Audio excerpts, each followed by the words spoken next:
بسم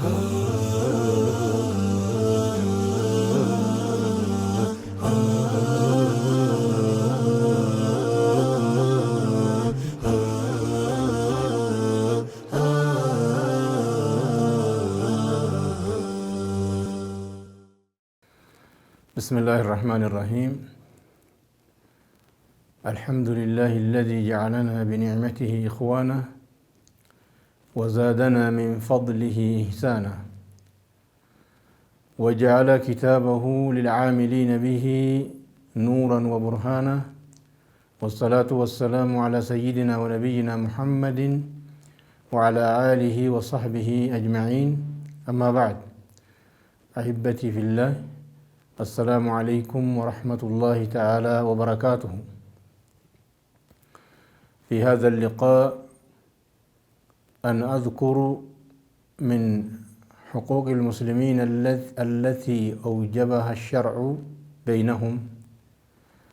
فقد أوجب الشرع حقوقا بين المسلمين إذا قاموا بها تتجلى فيها المحبة والأخوة والألفة.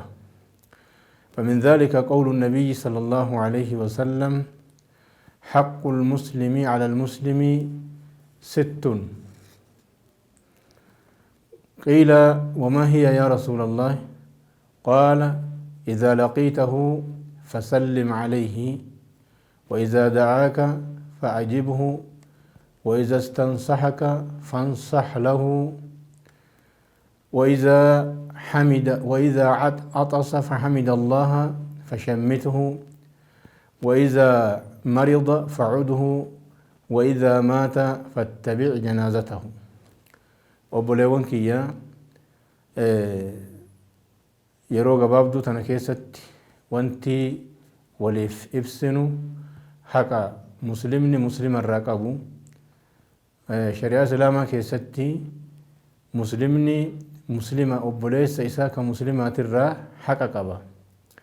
Hayti muslimni obboleessa isaatirraa qabu akka rasuuli rabbii sallallahu alaihi wasallam jedhanitti 6.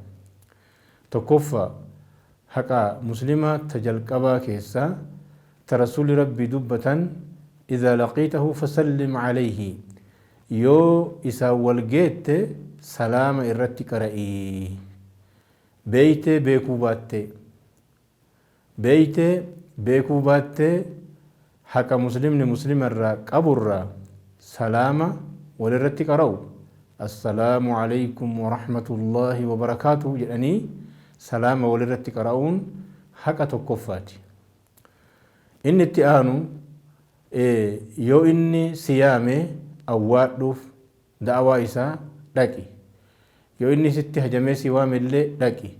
Yoo inni ammoo munaasabaa qabaatee yookaan ammoo nyaata wahiitiifuu haa ta'uu, homa fedheefuu haa ta'uu, yoo inni si waame waliimaa haa ta'uu, akkasumaanuu munaasabaa qabaatee si waaminnaa dhaqi. Hatta yoo soomana qabaattellee dhaqiitii du'aayii godhiif. Yoo soomana hin qabaanne dhaqii nyaadhu. Yoo soomana qabaatte du'aayii isaa kadhu. Kanaaf shari'aan islaamaa hayti muslimni muslima irraa qabu yoo agartanii haqa tanaan dhaabbatan ka jidduu isaaniitti jaalalli, wal beekomsi, wal boohartiin argamtu nuuf lakkaa'ee jecha. Achirraa yoo inni nasihaa sirra barbaade, khayrii wahii naa dhaami, dhaamsa wahii naa dhaami jedhee waa sirra barbaade, khayrii inni sirra barbaade san dhaamiif.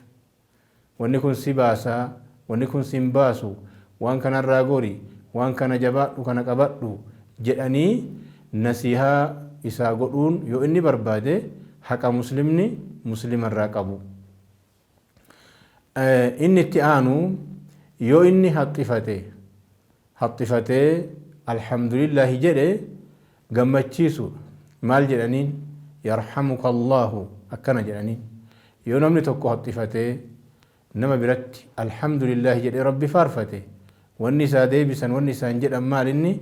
yarhamuka Allahu akkana jedhaniin. Yoo namni bira jiru nama haxxifateen yarhamuka Allahu jedhe, yoo inni rabbi faarfate, inni ammoo inni deebisuuf maali?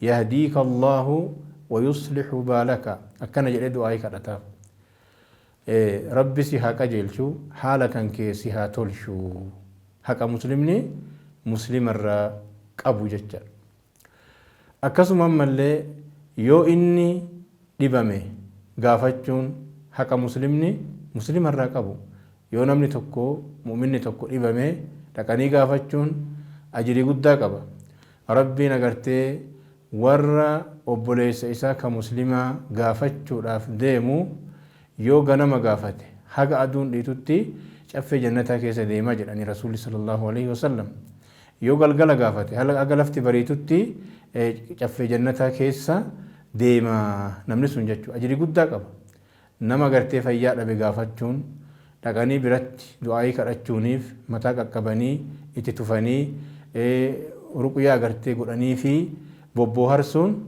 حق غرتي مسلمني مسلم الراقبو akkasuma yoo inni du'e jedhe isa geegessuun mana isaatiin gahuun haqa muslimni muslima irraa qabu akkaataa geegessuun barbaachisuun irra salaatanii janaazaa isaa dhiqanii kafananii deemanii qabrii fidanii qabrii keessa kaahanii du'aayii kadhatanii fi biyyee itti raranii akkasitti geegessuun haqa muslimni muslima irraa qabu hayti tuni yoo namni hundi haqatanaan kadhaabatee jedhu taate jidduu obboleeyyummaa islaamaa jidduu muslimaa titti wanti argamu maali wal jaalalatu argama wal bohartitu argama walii agartee rahmata godhutu argama jecha kanaaf shari'aan islaamaa huquuqa tana nurratti wajjabsiiftee akka agartee waajibaatitti ilaalamtii kanaaf warra haqa walii eegee